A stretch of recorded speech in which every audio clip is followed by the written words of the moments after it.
Hello everybody, आज के इस वीडियो में हम पढ़ने वाले हैं इंट्रोगेटिव सेंटेंस प्रेजेंट इंडेफिनिट का। पिछले 2 लेक्चर तक हम लोग ख़त्म कर चुके थे पॉजिटिव और निगेटिव सेंटेंस। तो सबसे पहले हम लोग जो होमवर्क था पिछले लेक्चर का उसको देखेंगे, इसके बाद आगे पढ़ेंगे। तो पहला होमवर्क था वह कलम से लिखता है, ठीक, वह कलम से लिखता है। तो यहाँ पर हम लोगों को 2 बनाना था, प्रेजेंट इंडेफिनिट का पॉजिटिव और निगेटिव। तो फार्मूला आप लोगों को याद होगा प्रेजेंट इंडेफिनिट का। पहला होता है पॉजिटिव वाला जो होता है सब्जेक्ट प्लस मेन वर्ब की फर्स्ट फॉर्म प्लस यस या ईएस और यहाँ पर हो जाता है ऑब्जेक्ट। और दूसरा होता है निगेटिव वाला जो कि सब्जेक्ट प्लस इसमें हेल्पिंग वर्ब लगने लगती है, हेल्पिंग और डू या डज। इसके बाद फिर होता है मेन वर्ब की फर्स्ट फॉर्म, फिर ऑब्जेक्ट, अभी नॉट बचा है, नॉट है ना, निगेटिव है तो नॉट, हेल्पिंग वर्ब के बाद नॉट लगता है, मेन वर्ब की फर्स्ट फॉर्म फिर ऑब्जेक्ट यहाँ पर। तो यह 2 फार्मूला था, इसी पर लगाना था। तो सबसे पहले पहला वाक्य था वह कलम से लिखता है। सब्जेक्ट क्या है वह, तो वह की अंग्रेजी क्या होगी ही। फिर मेन वर्ब क्या है लिखना, तो लिखना की अंग्रेजी क्या होती है राइट, ही राइट। इसमें यस जोड़ देंगे क्योंकि एक वचन है। ही राइट्स विथ पेन, इसका इंग्लिश हो जाएगा। इसका निगेटिव भी बनाना था जो कि बस डज नॉट राइट हो जाएगा। तो ही, फिर निगेटिव के लिए हेल्पिंग वर्ड ही के साथ डज लगता है, ही डज नॉट, ठीक, ही डज नॉट। इसके बाद राइट, मेन वर्ब की first form right with pen. इतना इसका बन गया। नेक्स्ट हमारा जो होमवर्क था, मैं ताजमहल देखने जाता हूँ। मैं ताजमहल देखने जाता हूँ, यही था। तो देखिए यहाँ पर 2 वर्ब आ रही है। तो जब 2 वर्ब आती है, जब भी 2 वर्ब आए तो जो मेन वर्ब होता है यहाँ पर जाना है, तो मेन वर्ब को वैसे ही बनाते हैं जैसे हम लोग बना रहे हैं, लेकिन जो दूसरी वर्ब होती है उसको टू से जोड़ देते हैं, टू सी ऐसे, ठीक। तो इसको जब हम बनाएंगे तो सबसे पहले सब्जेक्ट हो जाएगा मैं की अंग्रेजी आई, और फिर इस हिसाब से मेन वर्ब की फर्स्ट फॉर्म जाना का गो, आई गो। और फिर इसके बाद सेकेंड वर्ब लिखेंगे, मेन वर्ब लिखने के बाद सेकेंड वर्ब लिखेंगे, तो आई गो टू सी, ठीक। उसके बाद द ताजमहल, बस इतना। तो इसको आप लोगों को नोट पॉइंट में लिखना है कि जब भी एक से अधिक वर्ब आती है तो बाकी सब वर्ब को टू से जोड़ कर लिख देते हैं। नेक्स्ट इसका जो निगेटिव हो जाएगा आई do not go to see the Taj Mahal. फिर तीसरा वाक्य जो था पुलिस चोर को पकड़ती है, पुलिस चोर को पकड़ती है। तो यहाँ पर जो सब्जेक्ट है पुलिस या बहुवचन है, तो इसकी अंग्रेजी हो जाएगी द पुलिस। पुलिस के साथ अगर बहुवचन है तो मेन वर्ब की फर्स्ट फॉर्म में यस नहीं जोड़ेंगे। पकड़ना का होता है कैच, तो पुलिस कैच द थीप। यहाँ पर थीप क्या है ऑब्जेक्ट है। देखिए यहाँ पर ऑब्जेक्ट जानने का तरीका 2 होता है, इसको यहाँ पर नोट में लिख लेंगे हम लोग। ऑब्जेक्ट जानने के लिए 2 तरीका होता है, सब्जेक्ट और वर्ब के बीच व्हाट और टू हुम लगाकर प्रश्न करते हैं। व्हाट मतलब क्या और टू हुम यानी किससे। तो ये दोनों जब प्रश्न करेंगे सब्जेक्ट और वर्ब के बीच में लगा के, टू हुम WHOM होता है, ठीक, टू हुम ऐसे।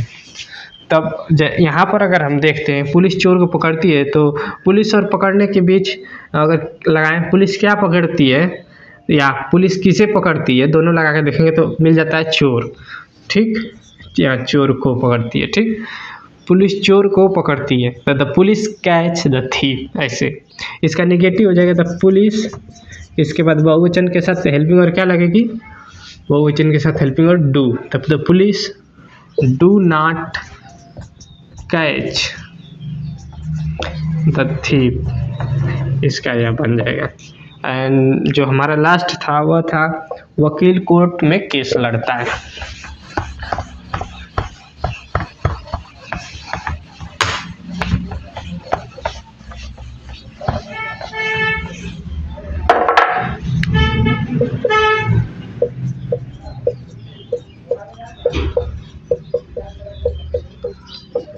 वकील कोर्ट में केस लड़ता है।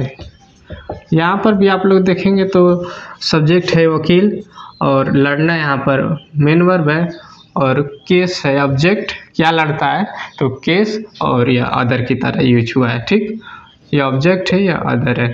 तो सबसे पहले हम लोग सब्जेक्ट लिखेंगे, पॉजिटिव बनाएंगे। तो सब्जेक्ट है वकील, वकील का अंग्रेजी हो जाएगा द लॉयर या एडवोकेट हो जाएगा। तो इससे जो केस लड़ते हैं वह एडवोकेट होते हैं। तो एडवोकेट लिख दे रहा हूँ मैं, द एडवोकेट।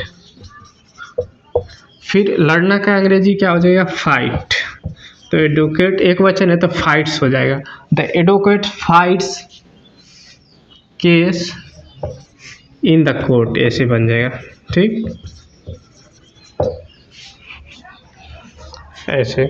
इसके बाद इसका जो निगेटिव होगा तो the advocate, advocate, advocate, the advocate. इसके बाद हेल्पिंग वर्ड डज, क्योंकि यह एक वचन है। The advocate does not fight the case. यह हमारा लास्ट मूल था जो कि हो गया। अब हम क्या पढ़ने वाले, हम पढ़ेंगे इंट्रोगेटिव सेंटेंस, प्रेजेंट इंडेफिनिट का इंट्रोगेटिव सेंटेंस।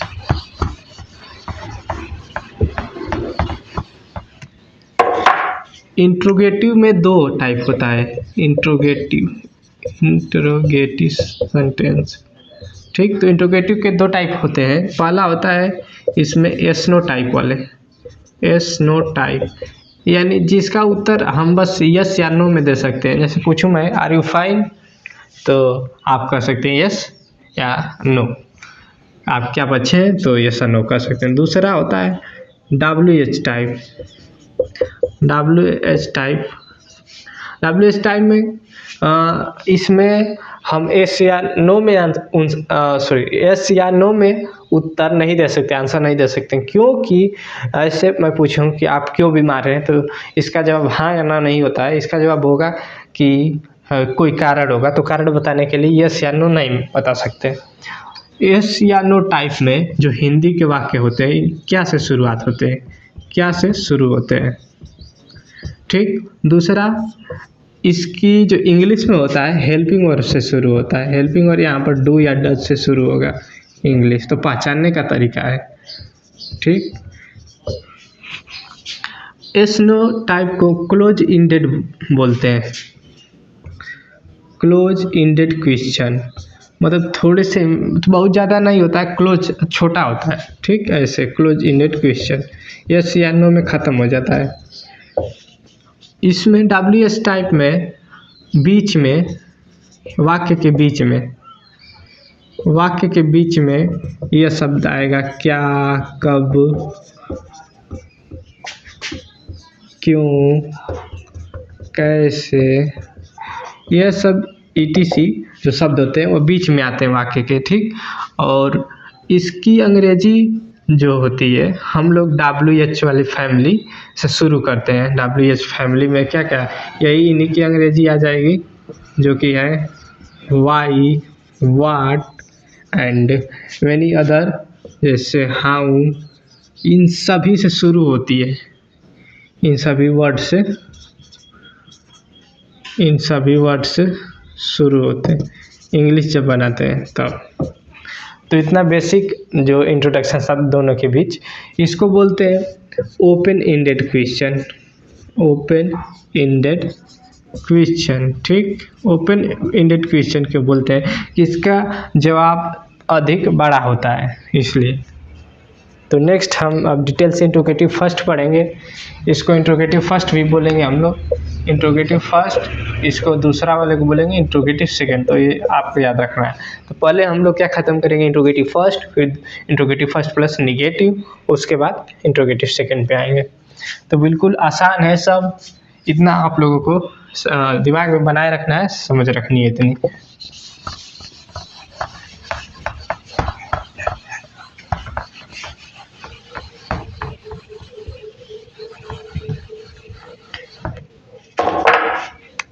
इंट्रोगेटिव फर्स्ट,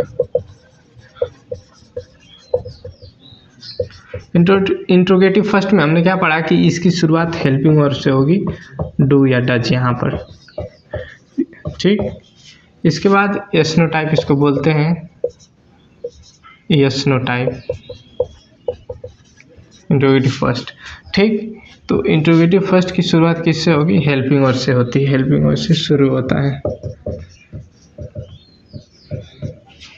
अब यहाँ पर हम लोग लिख लेंगे याद करने के लिए कि इन वाक्यों के शुरू में, इन वाक्यों के शुरू में क्या आता है? क्या आता है? क्या आता है, ठीक। क्या शब्द आएगा? हमेशा। क्या आप अच्छे हैं? क्या आप अपना काम करते हैं? क्या आप घूमते हैं? क्या आप खेलते हैं? क्या आप गाना गाते हैं? यह सभी शुरू होगा। क्या वह स्कूल नहीं जाता है? क्या वह स्कूल जाता है? यह सभी शुरू होंगे इसमें क्या से, या सभी के लिए डू या डज लगेगा हेल्पिंग और शुरू में, ठीक। तो बाकी इसका हम लोग फार्मूला बना लेते हैं। फार्मूला क्या होगा? देखिए ये निगेटिव वाला जो फार्मूला है, बस इसकी हेल्पिंग वर्ब इधर आ जाती है, यही बस चेंज होता है। तो हेल्पिंग वर्ब क्या है? डू या डज को हम लोग बस बाहर शुरू में कर देंगे, इसके बाद सब्जेक्ट आएगा, और फिर चूँकि इंट्रोगेटिव फर्स्ट पढ़ा है, निगेटिव नहीं पढ़े तो नाट को छोड़ देंगे, और यहाँ पर फिर मेन वर्ब की फर्स्ट फॉर्म, फिर ऑब्जेक्ट, अदर, और यहाँ पर क्या? क्वेश्चन मार्क लगेंगे, ठीक। इतना, यह इसकी फार्मूला होती है। जैसे अगर मैं बोलूँ क्या आप होमवर्क यानी गृह कार्य, होमवर्क पूरा करते हैं, ऐसे, ठीक। Question mark. तो इसकी सबसे पहले हम लोग देखेंगे, एक सेंटेंस को समझ लेंगे तो बाकी भी समझ लेंगे। तो यहाँ पर सबसे पहले हम समझेंगे क्या आया है, तो यह इंट्रोगेटिव फर्स्ट है शुरू में। इसके बाद सब्जेक्ट को देखेंगे, सब्जेक्ट क्या है? यू के साथ हम कौन सी हेल्पिंग वर्ब लगाते हैं? डू। तो सबसे पहले फार्मूला के अनुसार हेल्पिंग वर्ब लिखेंगे डू, फिर इसके बाद सब्जेक्ट क्या है? You, do you. इसके बाद मेन वर्ब लिखना है सब्जेक्ट के बाद, तो मेन वर्ब क्या है यहाँ पर? पूरा करना है, do you complete. Do you complete हमेशा आपको याद रखना है, वर्ब के फर्स्ट फॉर्म यूज करते हैं, इसमें कोई दिक्कत नहीं है, शुरू से हम लोग पढ़ते आते हैं। डू यू कंप्लीट, फिर homework, do you complete homework, इतना बस यही इसका बन जाएगा, ठीक। और आई होप कि आप लोगों ने या आप लोगों ने दिमाग में रखा होगा कि ही, सी, इट, कोई भी एक वचन आता है तो इसके साथ डज का प्रयोग, और बाकी जो आई, वी, यू, दे आता है या कोई भी बहुवचन आता है तो इसके साथ डू का प्रयोग करते हैं हेल्पिंग वर्ब, ठीक। तो इतना आप लोगों को समझ में आया हो। और नेक्स्ट जो वाक्य हम लोग पढ़ेंगे, क्या बच्चा अपने माँ के लिए रोता है? दूसरा, क्या बच्चा अपने माँ के लिए रोता है? माँ के लिए रोता है, ठीक। यह वाक्य है। तो सबसे पहले यहाँ पर देखेंगे कि सब्जेक्ट क्या है? बच्चा। बच्चा की अंग्रेजी क्या हो जाएगी? द चाइल्ड, ठीक। द चाइल्ड हो, द चाइल्ड एक वचन है, एक वचन के लिए हम क्या लिखेंगे? यहाँ पर डज लगाएंगे एक वचन के साथ, यहीं पर है ही, सी, इट आए, चाहे एक वचन आए तो डज। फिर इसके बाद सब्जेक्ट, ठीक। तो सब्जेक्ट क्या है यहाँ पर? The child, does the child. और इसके बाद मेन वर्ब की फर्स्ट फॉर्म, मेन वर्ब की फर्स्ट फॉर्म तो रोना, रोना की अंग्रेजी क्या होगी? Cry. Does the child cry for, अब हर मदर या हिज मदर, दोनों, हर या हिज में से दोनों लगा सकते हैं अपने के लिए, क्योंकि चाइल्ड जो है यह ही और सी दोनों में से कोई भी हो सकता है, इसमें जेंडर डिस्क्राइब नहीं है, तो हर या हिज मदर ऐसे लगा देंगे और इसका बन गया, ठीक। इतना सिंपल है। तो यह दो वाक्य जब आप लोग समझ लिए हैं तो अगला हम लोग निगेटिव सेंटेंस भी समझ लेते हैं। बहुत ही आसान है निगेटिव सेंटेंस, इसको मिटा देते हैं। दोनों सेंटेंस पॉजिटिव और निगेटिव एक साथ हल करेंगे। तो देखिए यहाँ पर अब निगेटिव के लिए क्या होता है, निगेटिव सेंटेंस के लिए निगेटिव सेंटेंस तो देखेंगे हम लोग। तो इसमें बस आप लोगों को लिख लेना है कि इंट्रोगेटिव में, किसी भी इंट्रोगेटिव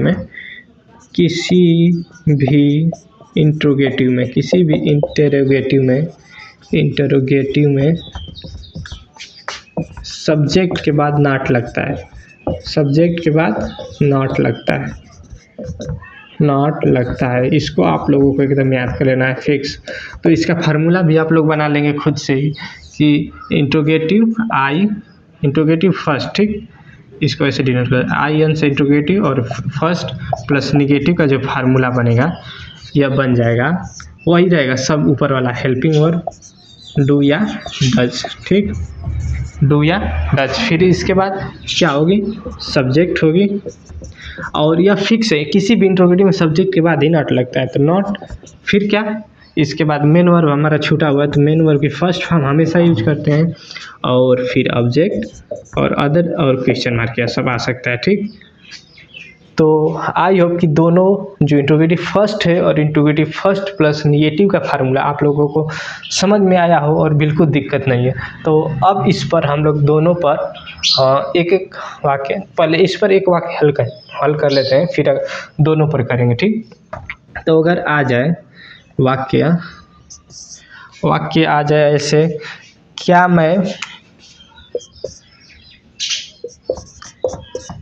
मैं प्रतियोगी, अच्छा तो एकदम आसान ले रहा हूँ, क्या वह स्कूल जाता है, ऐसे सिंपल, क्या वो स्कूल नहीं जाता है, यहाँ पर निगेटिव लेना था, नहीं जाता है, ठीक। तो सिंपल है कि क्या वह स्कूल नहीं जाता है, तो सबसे पहले क्या आया तो इंट्रोगेटिव फर्स्ट है, नहीं आया तो इंट्रोगेटिव फर्स्ट निगेटिव है और सब्जेक्ट क्या है, वह की अंग्रेजी क्या हो जाएगी, ही। तो यहाँ पर क्या के लिए हम लोग डज लगाएंगे क्योंकि सब्जेक्ट सिंगुलर है, डज ही। इसके बाद क्या, सब्जेक्ट के बाद क्या, नॉट, फिक्स है, हमेशा नॉट आएगा, डज ही नॉट। फिर इसके बाद मेन वर्ब की फर्स्ट फॉर्म, जाना की अंग्रेजी क्या थी, गो। फिर यहाँ पर अदर के रूप में अगर व्हाट लगाए, क्या जाता है तो कोई उत्तर नहीं मिलता है, किसे जाता है यह भी उत्तर नहीं मिलता है, तो यह स्कूल अदर की तरह है। तो does he not go to school, इसको बाद में लिख देंगे लास्ट में। पहले मेन मुद्दा हम लोग को समझ लेना है कि हेल्पिंग वर्ब, सब्जेक्ट, नॉट और मेन वर्ब। इतना करने के बाद उसको हम लोग कभी भी लगा लेंगे या धीरे धीरे प्रैक्टिस के साथ वो बिल्ड हो जाएगा, हम समझते चले जाएंगे। तो आई होप कि इतना आप लोगों को समझ में आया हो और 2-4 वाक्य हम लोग प्रैक्टिस कर लेते हैं, फिर इसके बाद होमवर्क। इंट्रोगेटिव सेकेंड जो है और उसका निगेटिव हम अगले लेक्चर में कवर करेंगे, अभी थोड़ा थोड़ा हम लोग पढ़ेंगे। तब यहाँ पर नेक्स्ट है, मैं प्रतियोगी परीक्षाओं के लिए अंग्रेजी पढ़ाता हूँ, तो यहाँ पर हमें क्वेश्चन वाला चाहिए, क्या मैं प्रतियोगी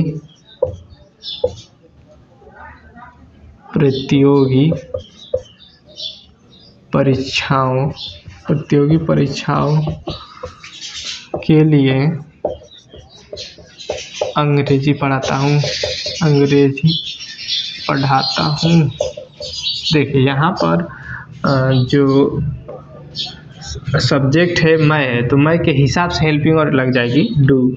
इसके बाद है सब्जेक्ट आई, ठीक। फार्मूला मिटा दिए क्या, फार्मूला यहाँ पर आप लोग लिख लीजिएगा दोबारा। फार्मूला जो था हेल्पिंग वर्ब में क्या, डू या does plus subject plus not plus main verb की first form plus subject plus question word. तो इस सेंटेंस का हमें 2 लगाना पड़ेगा, एक तो सिंपल इंट्रोगेटिव, मतलब इंट्रोगेटिव और इंट्रोगेटिव निगेटिव। तो इंट्रोगेटिव पहले लगा रहे हैं फर्स्ट वाला, यानी बिना निगेटिव वाला, ठीक। तो क्या मैं प्रतियोगी परीक्षा के लिए अंग्रेजी पढ़ाता हूँ, तो हेल्पिंग वर्ब से शुरू करेंगे, डू आई, सब्जेक्ट हो गया और इसके बाद सब्जेक्ट के बाद नॉट तो अभी लगाना नहीं है, तो मेन वर्ब की first form, do I teach. फिर यहाँ पर व्हाट लगाएंगे, प्रश्न, क्या पढ़ाता हूँ, तो अंग्रेजी मिल गया उत्तर, ऑब्जेक्ट है, डू आई टीच इंग्लिश का ई कैपिटल रहना चाहिए, डू आई टीच इंग्लिश। और यह पूरा इसकी अंग्रेजी आप लोगों को समझ लेनी है प्रतियोगी परीक्षाओं के लिए। तो for the competitive exam, for the competitive exam, इतना फॉर द कॉम्पिटिटिव एग्जाम्स यह हो गया। इसके बाद इसका निगेटिव बनाएंगे हम लोग। तो बस क्या करना है, सब्जेक्ट बात not do I not teach English for the competitive exam, ख़त्म। ठीक, नेक्स्ट, क्या मैं दिल्ली हर महीने जाता हूँ, क्या मैं दिल्ली हर महीने जाता हूँ। तो इसका भी आप लोगों को दो बनाना है। पहला क्या,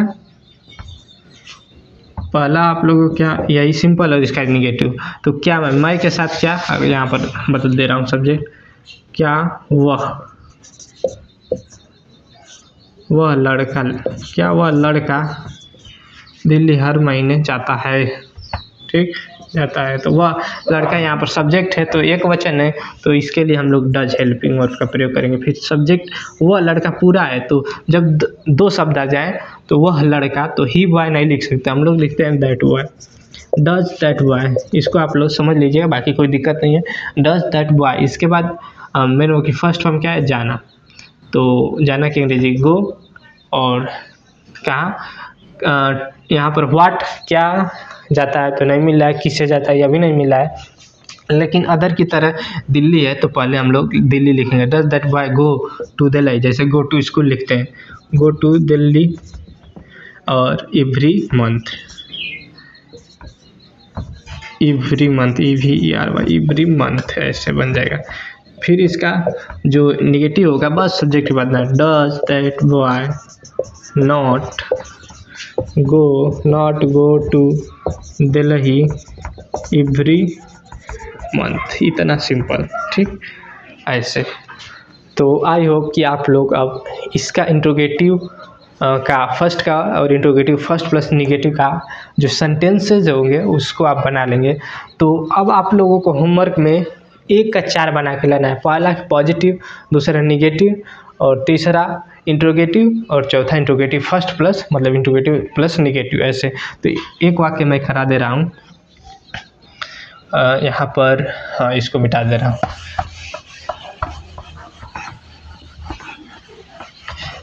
ठीक, तो यहाँ पर एक वाक्य, मैं क्रिकेट खेलना पसंद करता हूँ, मैं क्रिकेट खेलना पसंद करता हूँ, यहाँ पर। ठीक, यही वाक्य है। तो इसको हम लोगों को 4 बनाना है। मैं क्रिकेट खेलना पसंद करता हूँ, मैं क्रिकेट खेलना नहीं पसंद करता हूँ, क्या मैं क्रिकेट खेलना पसंद करता हूँ, और लास्ट वाला है मैं क्रिकेट खेलना क्यों पसंद करता हूँ। 4 वाक्य ऐसे, क्यों कोई भी क्वेश्चन वर्ड लगा लीजिएगा। तो सिंपल, जब हम पॉजिटिव बनाएंगे तो सब्जेक्ट, इसके बाद हेल्पिंग वर्ब की ज़रूरत तो है नहीं इसमें पॉजिटिव में, तो क्या लगेगा, मेन वर्ब डायरेक्ट लग जाएगा। ठीक, तो आई, फिर पसंद करना क्या होता है, लाइक। तो यस जोड़ेंगे, नहीं जोड़ेंगे, क्योंकि आई के साथ हम यस नहीं जोड़ते हैं।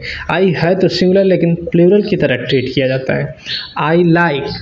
फिर यहाँ पर पिछली बार जैसे 2 वर्ब आई थी, यहाँ पर भी 2 वर्ब आई है। जैसे पसंद करना एक हो गया, एक खेलना।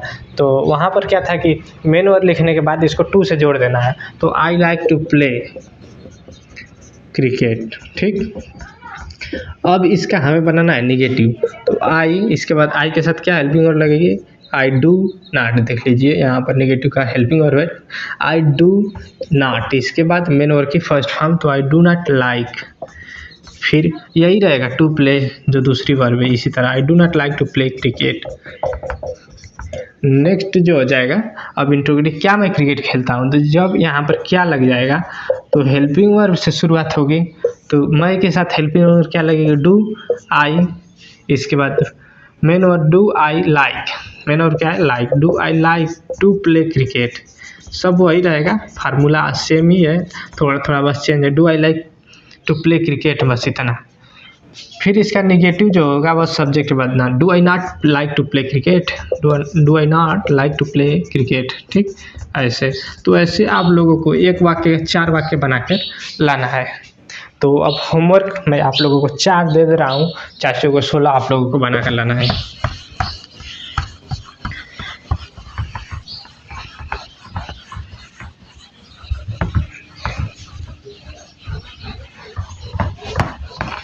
फार्मूला आप लोगों को बार बार लिख कर याद करना है, तभी याद होगा और आसान होगा। तो यहाँ पर फार्मूला मैं एक बार फिर लिख दे रहा हूँ, थोड़ा लेट होगा लेकिन ठीक है। पॉजिटिव का फार्मूला, पॉजिटिव इसमें क्या था, सब्जेक्ट प्लस मेन वर्ब की फर्स्ट फॉर्म प्लस यस या यस प्लस ऑब्जेक्ट और प्लस अदर, इतना फुल स्टॉप। नेगेटिव में क्या था, यहाँ पर भी था सब्जेक्ट वही था, बस हेल्पिंग और इसमें आ जा रही थी क्या, डू या डज जो कि होती है यहाँ की, और फिर यहाँ पर नॉट आ जाता है मेन वर्ब की फर्स्ट फॉर्म और ऑब्जेक्ट, यहाँ पर यस नहीं रहता है। इंट्रोगेटिव अभी हम लोग फर्स्ट पढ़ रहे हैं, इंट्रोगेटिव फर्स्ट, तो इसका फार्मूला जो था सबसे पहले हेल्पिंग वर्ब जो कि डू या डज है, इसके बाद सब्जेक्ट प्लस मेन वर्ब की फर्स्ट फॉर्म और मेन वर्ब की फर्स्ट फॉर्म होगी सब्जेक्ट, फिर इसके बाद कुछ छूटा तो नहीं, हेल्पिंग वर्ब होगी, सब्जेक्ट होगी, मेन वर्ब की फर्स्ट फॉर्म होगी, ऑब्जेक्ट और अदर हो गया, और क्वेश्चन मार्क भूलना नहीं है। और यहीं पर जो इंट्रोगेटिव सेकेंड प्लस निगेटिव कर देंगे जो, तो निगेटिव में क्या हो जाता है, बस सब्जेक्ट के बाद यहाँ पर नॉट जोड़ दीजिएगा। चारों फार्मूला रेडी है। और अब हम होमवर्क लिख लेते हैं। इसमें पहला होमवर्क है, अध्यापक हमारी प्रशंसा, अध्यापक हमारी प्रशंसा करते हैं। प्रशंसा करना का इस जो इंग्लिश होता है वो होता है APPRECIAT, अप्रिसिएट यानी प्रशंसा करना, ठीक। दूसरा, वह लड़की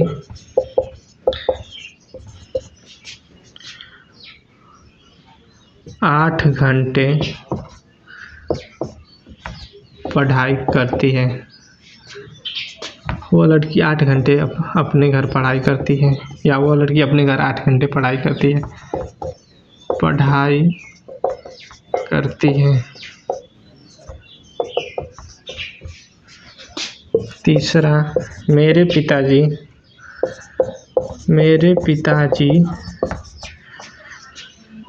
शराब नहीं पीते हैं, शराब नहीं पीते हैं, ठीक। तो 3 हो गया, 3 चौक बार एक और लिख लीजिए, बहुत ही आसान है। तो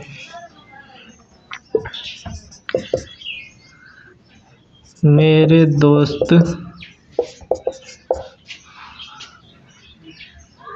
गेम अपने मोबाइल में